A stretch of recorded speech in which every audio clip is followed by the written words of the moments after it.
Yep, good to go.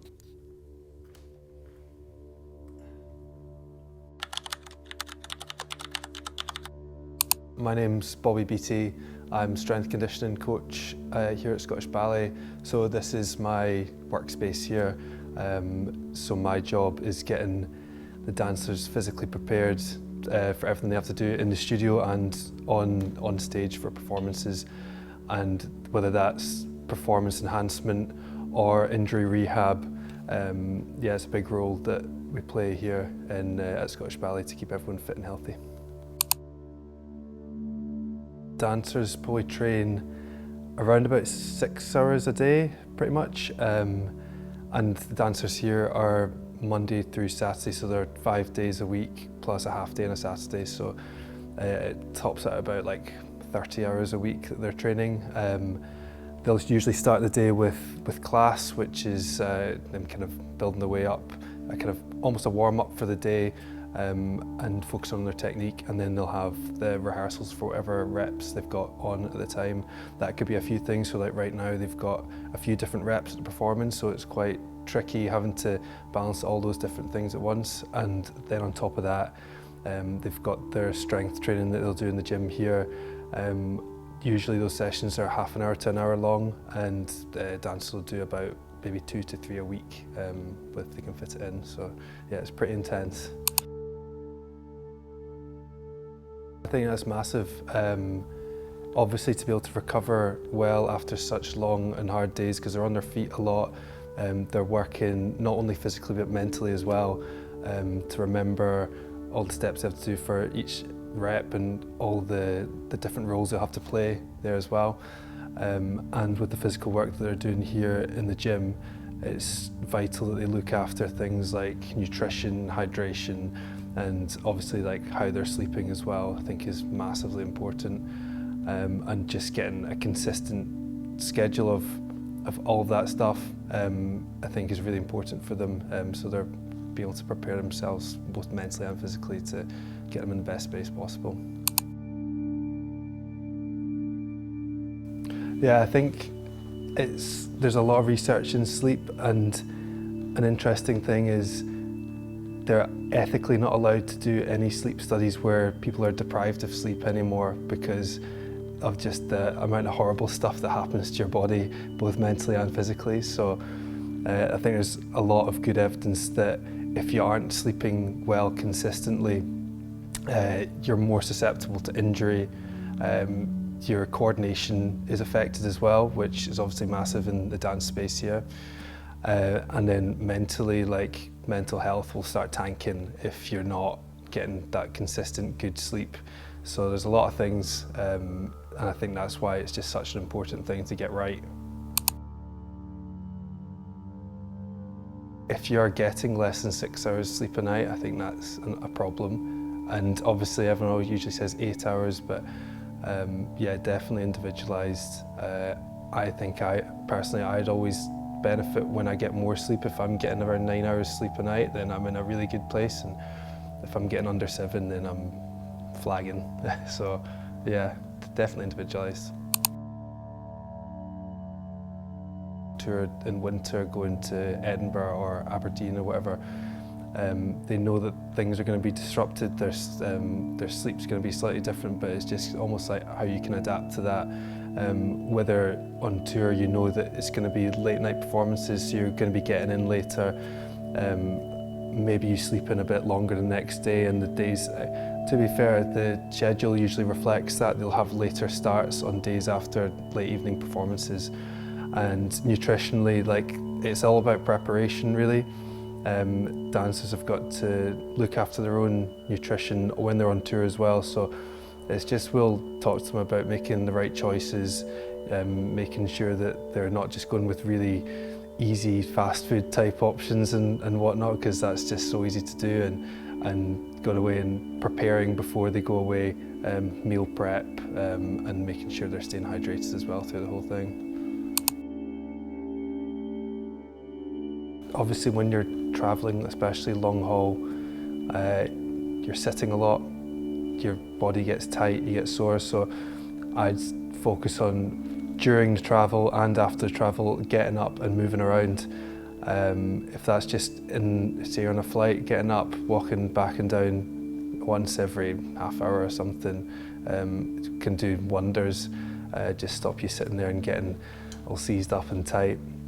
And then post travel, I'd say kind of the same thing. You can get moving. I'd get outside as well, because we all know what it's like being stuck in a bus or a train or a plane. That kind of stuffy, air-conditioned air is pretty nasty, and as soon as you step out into the fresh air, it's like, oh, thank God. So I'd get outside, get moving, get some sunlight in your eyes, and I'd also do things like have a light stretch, especially around your hips and upper back, because those are those points where that are going to get really tight from sitting for a long time. Hip flexors, glutes, quads, and then obviously upper back, because you'll be hunched, and especially if you're on your phone, your neck's going to be all curled round. So get all that moving, nice and light, and yeah, that should be feeling pretty good after that. Preparation, and I know it's such an easy buzzword to say, but it just being prepared for all the different things that they have to put together. So whether that's preparing physically here in the gym, and preparing physically in the studio, and then preparing things like food prep, preparing their nutrition, hydration, and preparing that, knowing that they're going to be in a different sleep environment. So what do they need to do to make that sleep environment better, like more like home? So preparation. When you're sleeping is when the repair of the muscles actually happens. So when you're in the gym, say you're doing some heavy weightlifting stuff, you're essentially tearing your muscles and just like breaking your body down. And we need that time to recuperate the muscles, get everything back to that baseline level and beyond, and be in a better spot afterwards. So yeah, it's absolutely massive.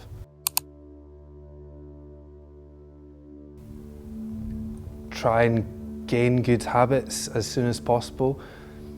I mean, when you've been feeling physically impaired, would you say? Yeah, impaired. Then it's hard to say to get some good exercise done. But I think if you just start small and build up is what would be my advice. Things like just start going out for a walk and just get the body moving, and instantly, as soon as you're outside walking and sun's in your eyes, I think we've all experienced it, and you feel better. Like going to the park, you feel good, surrounded by nature. So that's one thing, and then getting your nutrition and sleep right as well. I feel like I'm repeating myself over and over with these points, but I think that's just kind of shows how important it is. Bring good habits with those, and yeah, really focusing a lot of attention on getting good night's sleep. When you've got something that's an end goal that you know you've got to perform for, I think you can almost tell your body that, like, right, I've got to do this for this. And you get there, but it is tough. It's not enjoyable.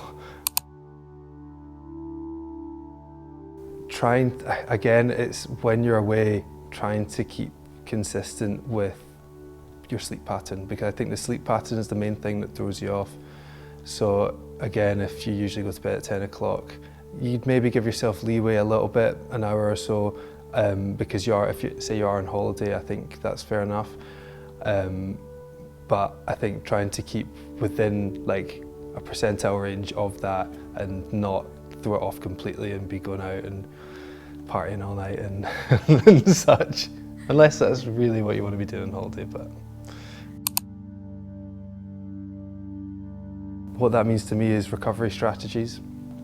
So obviously the main one, we've talked about it a lot, sleep, consistent sleep, good sleep, length of sleep is really important. Then there's lots of other little things that you can do to add on to that. We've got nutrition, hydration as well, massive.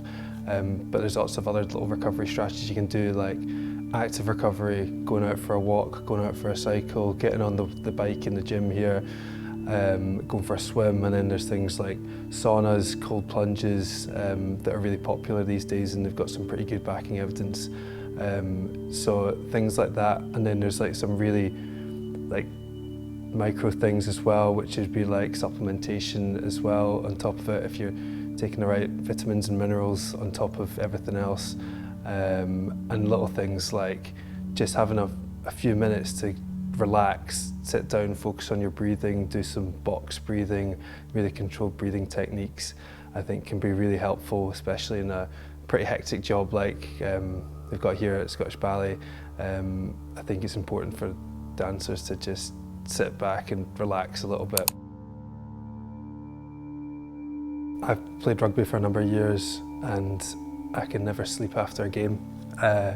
You just, like, sometimes it's late night games, sometimes even in the afternoon, like, you feel like you've been hit by a bus coming off the pitch and you've got adrenaline pumping through you. So